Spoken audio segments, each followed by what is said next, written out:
Tere tulemast inspiratsiooniblogi Nipinurka, olen Harald ja täna räägime eesmärkide seadmisest sellisel moel, et oleks natukene mõnusam ja mängulisem. Lähme vaatame!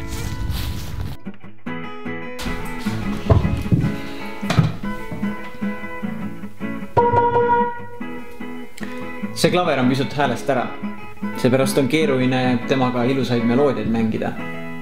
Mõni päev olen mina ka natuke häälest ära. Siis kui mul ei ole nii konkreetset nägemust, mis mind käivitaks, mis minu hetke unistus on. Millisel moel häälestada ennast enda unistuste kaudu, et igapäevaelu kaunimalt kõlaks?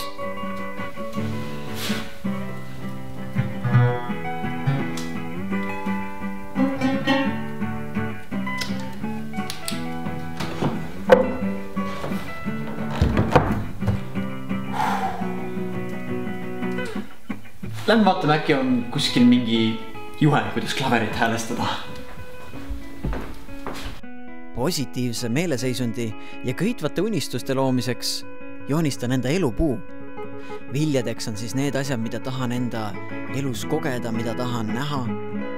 Tüveks on kõik need olulisemad teod, mis aitavad mul sinna jõuda. Ning juurteks need tähtsamad eeldused, et need teod võiksid algatatud saada. Või näiteks teen sellise plaani, kus ühele poole kirjutan asjad, mida tahaksin enda ellu juurde tuua. Teisele poole need, mida enda elus vähendada.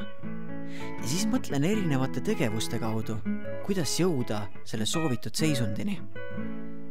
Vahvad ütlemised ja tõeliselt toitvad ideed tasub kõik ühte kohta kokku tuua ja tõeliseks inspiratsioonipommiks teha.